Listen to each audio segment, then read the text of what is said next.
breakfast. This is the life. Wait a sec. Isn't something important supposed to happen today?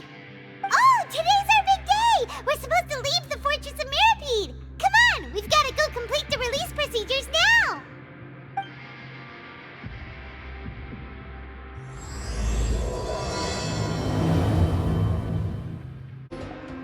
Please, sign here.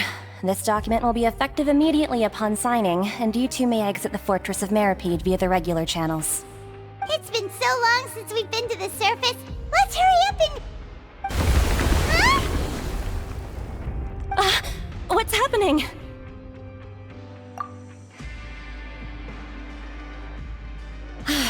I'm fine, thanks. But I wonder what that tremor was just now. Let's go ask the Duke. Your Grace? Ah, good to see you two. Is there something you wish to see me about? Yeah, what was with that earthquake just now? Ah, that. The tremor didn't originate from the seafloor. In fact, it seems it came from the surface.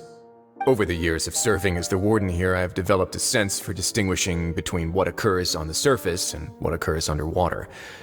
Besides, the seal that Monsieur Neuvillette set in place won't fail so easily. So the fortress is okay? If you recall our last incident, if there really were a problem, there would be crowds of inmates in a panic right now. Huh, you've got a point. Okay, seems we need to get back up to the surface and ask about what happened. By the way, do you know what day it is today? I believe today is this month's pipe cleaning day. Wait, seriously? Aha, yes.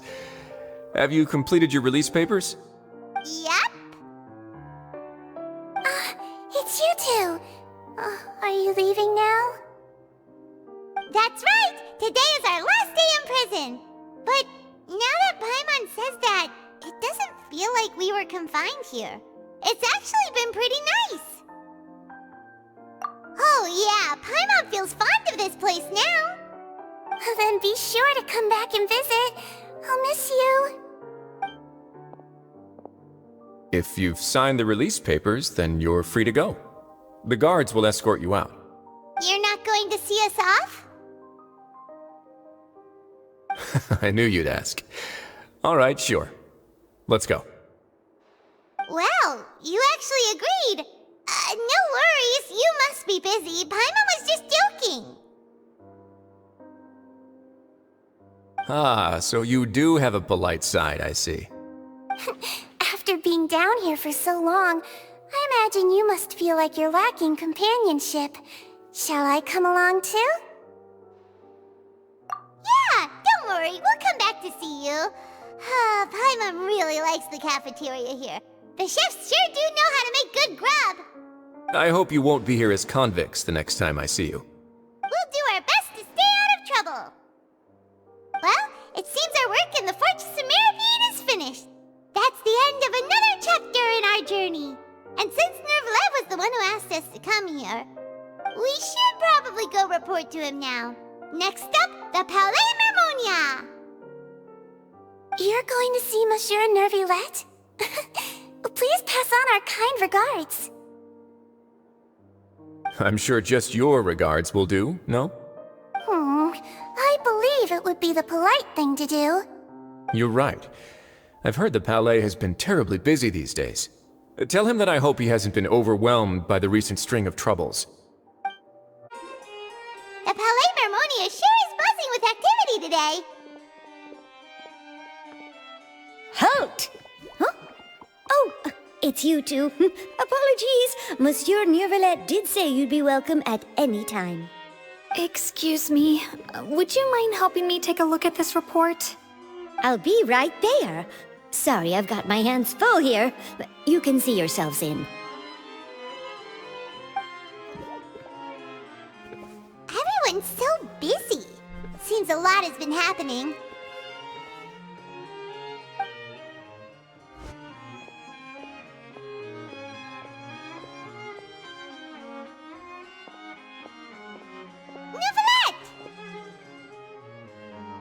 Hello.